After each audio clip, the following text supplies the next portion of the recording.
Welcome everyone to the home of finding sweet chocolate Easter eggs within our video games. Well, okay, perhaps not chocolate ones, but it's as good as having and finding the real thing, but just on a different level, as this is the Easter egg hunter.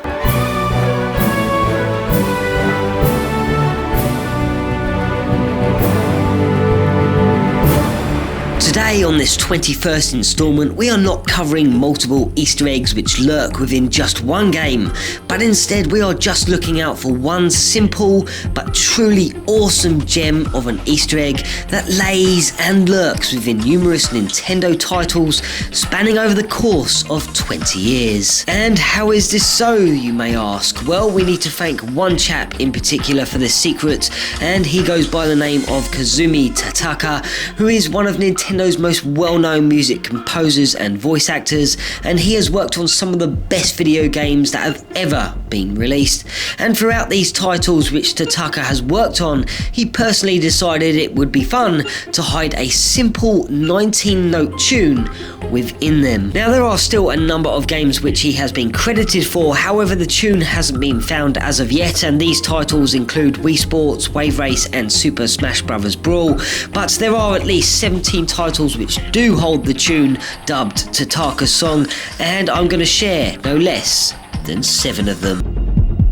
Number 1. First up, we are looking at Super Mario Land 2 The 6 Golden Coins, which is no doubt one of my favourite Game Boy games, and it was released in the year of 1992. And to find Totaka's song within it, all you need to do is simply allow Mario to lose all his lives, and so that the game over screen is showing, and now wait several minutes and Totaka's song will play.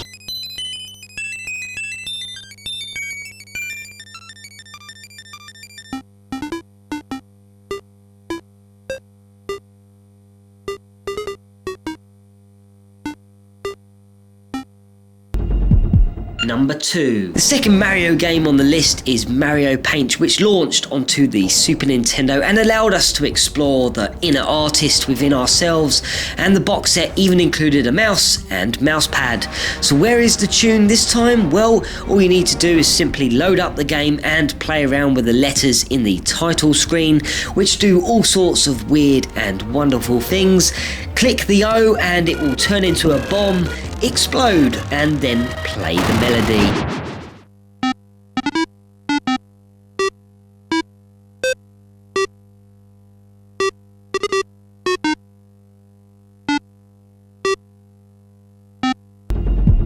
Number 3. Moving on from the Super Nintendo to the next gen console of the Nintendo 64, and here's Yoshis Story, that featured in 1997 and saw our lovable character riding solo to explore and seek out pieces of fruit dotted about 6 different worlds, and of course it wouldn't be the same without defeating a few bosses along the way.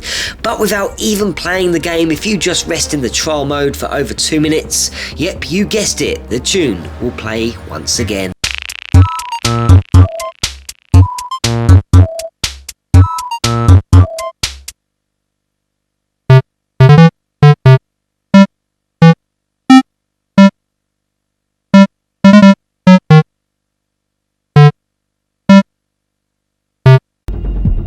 Number 4. Next we are moving on to the Animal Crossing series, and Totaka has worked on 5 of these titles so far, and we are going to look at Animal Crossing City Folk, which is also known here in Europe as Let's Go to the City, which came out for the Nintendo Wii in 2008. Animal Crossing happens to be one of the most recognised titles when it comes to Totaka's song, simply because one of the characters, KK Slider, is a reference to Totaka himself, and within the game KK Slider will play the tune on a number of occasions. However, instead of doing that, if you start up a new game and as you're riding the bus to your new world of Hyrule, in my case, you can hear the bus driver whistling, and if you listen for so long, he will whistle Totaka's song.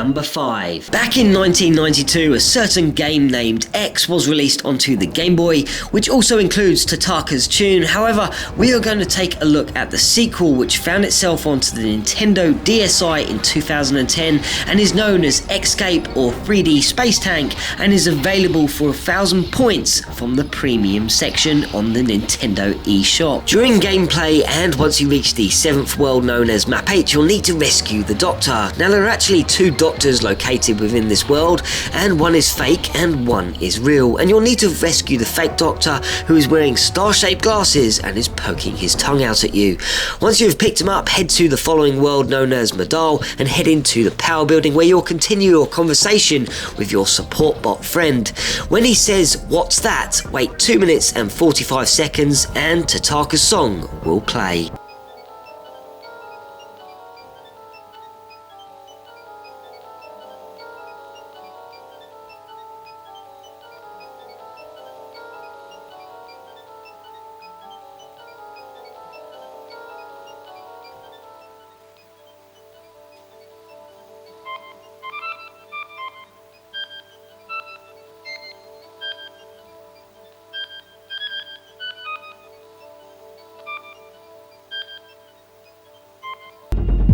Number 6. Now we are heading back to the Nintendo GameCube, and not only to one of the biggest launch titles, but to one of the best games the GameCube had to offer in general, Luigi's Mansion, where we take control of Mario's brother in this haunted adventure which saw us sucking up ghosts left, right and centre with the Poltergust 3000 in our newly acquired mansion, which we won in a contest we never even entered. And to hear Totaka's song within it, you simply need to enter the training control room, which is just after meeting Professor Egad for the first time, and sit there and wait for 3 minutes and 30 seconds.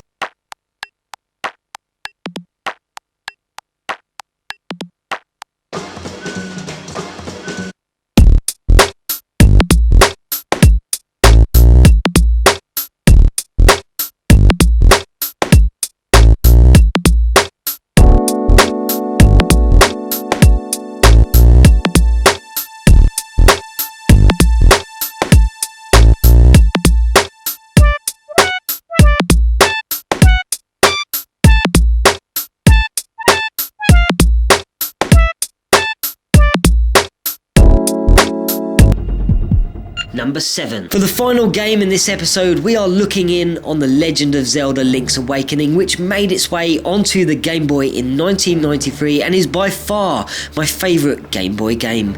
This adventure held fantastic dungeons and bosses and battles, and was accompanied by some of the most memorable music featured in the Zelda series so far. And speaking of music, Totaka's tune can be heard in Richard's house, which is located in the southernmost part of the map and is near Canalet Castle, and is roughly southeast of the Chain Chomp which you encountered at the beginning of the game. To reach Richard's house, you will have had to have collected the power bracelet from the second dungeon, which will allow you to pick up the rocks along the way.